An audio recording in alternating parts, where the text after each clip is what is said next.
Okay, we're recording. So, hi, Sheena. Sheena Patel, how are you? I'm good. How are you? Good, thank you. For everyone who's going to be watching this, Sheena and I grew up together in Andover, Yeah. Massachusetts. And so we have that background and shared history of growing up together. That's how we know each other.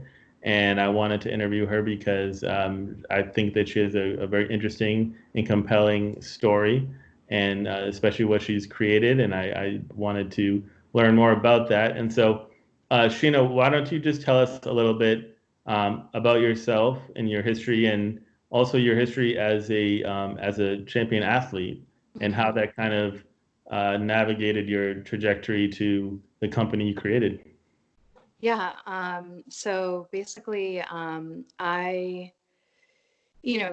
up in Andover, just like Michael, you know, I grew up with my parents and things like that. But me and my sister were really fortunate enough to also grow up next to like my aunts, my uncles, and most importantly, my grandmother. And so there's quite a few Patels in Andover, and some of them, might be part of my family and things like that. So, me and Rena would kind of always go over my aunt's and uncle's house and spend a lot of time there.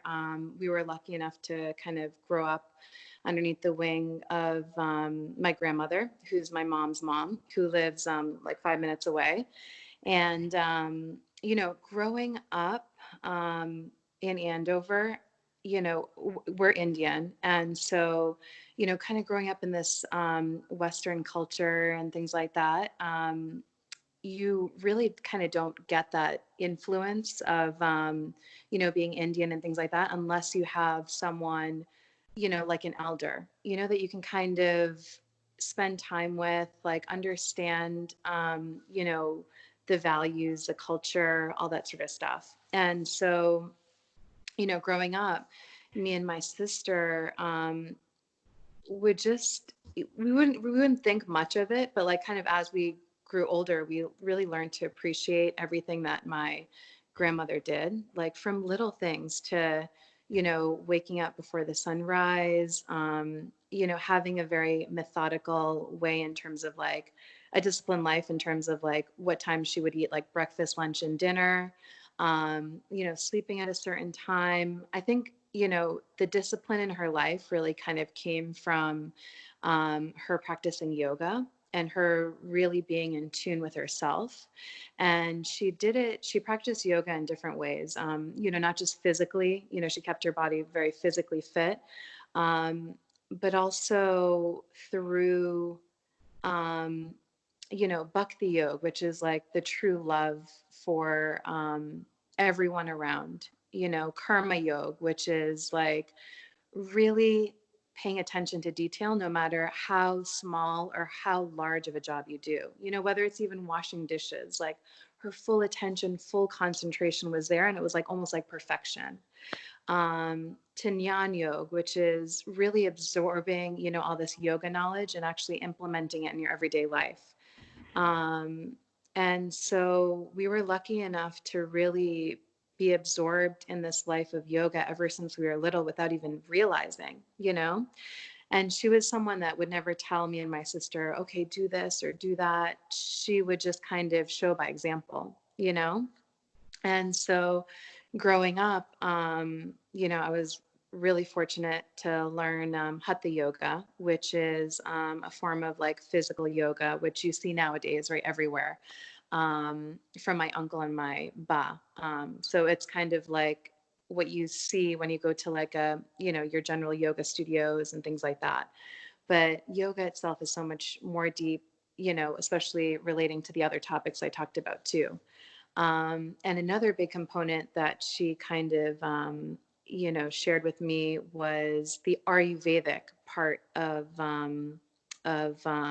you know, yoga. And it's really, Ayurveda, for those of you who don't know, it's a form of medicine developed over 5,000 years ago in India, and it's all about preventative care. So they even had like they had different, segments like pediatrics, surgery, different ones, but one of the key ones is food, and how food can actually be a medicine in order to heal and help the body. So I mean, if you look at, my kitchen right now, and if you open up, the pantry, you'll see like, probably like dozens of different lentils, so many different spices, and these are all kind of used in cooking to kind of help heal the body. So I kind of really loved both the yoga aspect and the food aspect that she talked, that she kind of just not even taught me, but I just kind of grew up with. And so I kind of started implementing it in my day to day as well. And, like growing up at Andover, there's so many sports, right? Hmm. So I played soccer, I did track and field, and then, track was kind of, taking off. So then, the coaches are like, just switch to cross country too. So then you can kind of develop some conditioning and things like that. And even during my, when I was doing track, I think kind of what helped me, beat out the competition. I mean, there's so many people stronger than me, fitter than me, you know, by far. But I think kind of what helped me beat out the competition was just being able to block everything out. When I was in my blocks, I was able to really practice yoga, which is like staying really present and not letting like anything come into my mind, which would be like a hindrance, to help me not perform my best. And so when I was in those blocks, I would kind of, because of my practice of meditation growing up, I was able to kind of just block everything out and then just do the job, you know? And so I think that's kind of what carried me not only through my success in track and field, but also in, kind of just switching, right? Switching careers because it's such a huge thing. So, I mean, after Andover High, then I went to WPI, Worcester Polytech in Worcester, and I did MAS, Management Information Systems. So, um, I was going to go to Northeastern and run track and do all that stuff, but I think the family kind of pushed me to do something that, you know, um, that maybe, where I could just focus on my studies and, get something out of the education. So I picked MIS.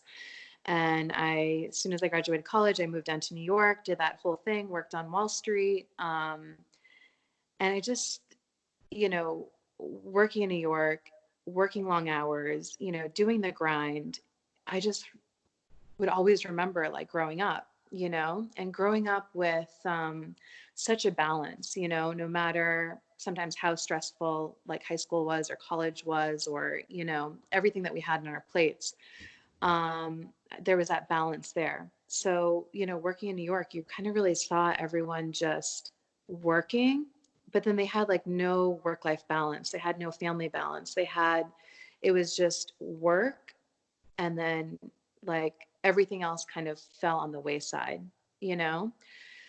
So I just saw everyone and I'm just like, these people are working so hard, yeah, they might be making a lot of money, but like, are they truly happy, and are they like feeling truly fulfilled?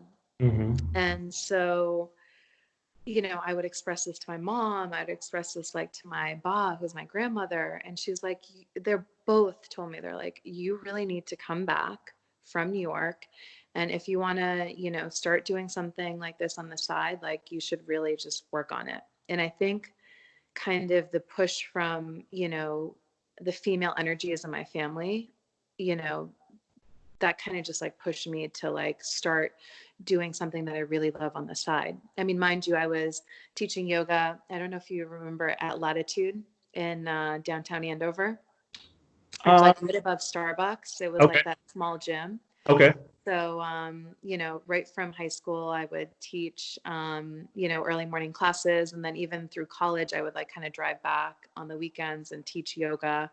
So that was kind of always a part and parcel of it. And then, I was working here doing, MIS stuff. And then what happened was I was just doing all as much of as much of this other like wellness stuff that I could on the side, which is like teaching yoga, having private clients, teaching them about like wellness and food and how to live a more balanced life, like the one I grew up with. Mm-hmm. And then I got this opportunity where MIT, they were developing a stress management program because there was such a high suicide rate, unfortunately. And so the Department of Education reached out to me for my background in yoga and Ayurveda and, just overall wellness to kind of like piece that into the course itself. And so I worked at MIT part-time, you know, partially helped develop the course, also lectured the course like the first couple years and stuff like that. And then I think kind of that's where the transition happened, where a lot of the students that came to the stress management class are like, oh my God, Sheena, this is so helpful. Like we're now working in corporate America. Like, can we do something like this at the companies and things like that? And so that's really like kind of where I went to work and started developing like a course structure curriculum for all this sort of stuff. And and then that's kind of where Savsani is at today. I mean, where Savsani is at today, where we kind of work with a lot of, local companies that are really interested in, having a more holistic working environment for their employees, and I think, I'm sure you've noticed too, even with the shift in how wellness has gone, like before, maybe like I've started this now over 10 years. So it's you see such a huge shift. I started in 2007, and before people are like yoga, what, like meditation, like cognitive science, you know what I mean? Like Ayurveda, like, and now like it's so amazing. Like people are like golden latte, which is like turmeric, which is part and parcel of how I grew up, where they're like, it's not really recommended to have ice in your water because it slows down your digestion, and that's how I grew up, or, just taking 5 minutes in the morning just to give yourself that solitude to be with yourself before you start your day. And that's how I grew up, so like all these things, in terms of like how I grew up living close to my ba, and living in an Indian household with Indian culture and everything. Now you see people practicing all the time, and it's such a like wonderful change, and I'm sure you see it, like you see it everywhere. You see it on TV, you see it, now so many studios have propped up, I think people are really understanding the importance of kind of that life balance, and I think they're finally putting themselves first, whereas before, um, I don't think that was, so important, or that was such a thing, right? So yeah, that's kind of how the transition happened. So That's awesome. Thank you so much for sharing that. That's an awesome introduction, and I definitely encourage everyone to check out your website, and I'll put all of the links on this YouTube clip and on my blog. And I know we wanted to just give kind of touch upon the kind of main points of this journey and of this company. And so I think you did a great job of that. Is there anything else you want to say? no, well, with quarantine and everything, what I've been doing on my end since I have a little bit more time is on my website. I am starting to put up like different things that are helpful for people during quarantine. The last blog post that I posted was about this kind of like one pot food that you can do that's super easy. You can, use these lentils that can be stored for like years and, make it and then eat it. And it's like great for like quarantine, so I have a blog now where people can like, check that out. And then um, our instructors are teaching virtual classes Monday through Sunday. So Monday through Friday, it's at 6:30, and then on the weekends, it's at 10. So the cost of the classes is actually, we're donating it to the Brigham and Women's response to COVID-19. Awesome. So if you sign up, you're already getting like a discount, and then that money is going directly to help with the COVID response. So it's nice because, you know, they're virtual live classes, so you can kind of really connect with other people doing yoga. And each day there's like kind of different classes. Monday, it's kind of more of like a vigorous yoga flow, where like Thursday is just more for like relaxation and rejuvenation. So each day is a little bit different. So if you check out the website and click on the day, there's like, you know, a more descriptive, you know, there's more description about each class. So I think it kind of, you know, fits what different people might be looking for. So yeah, yeah. Awesome. And people can find out all of those details at savsani.com. Yeah. Yeah. Awesome. Just directly on the website itself. Yeah. Cool. Yeah. Thank you so much, Sheena. I greatly appreciate it. It's great talking with you. Thanks so much. Nice seeing you. Nice seeing you, and congratulations on the success of your company. Thanks. Bye.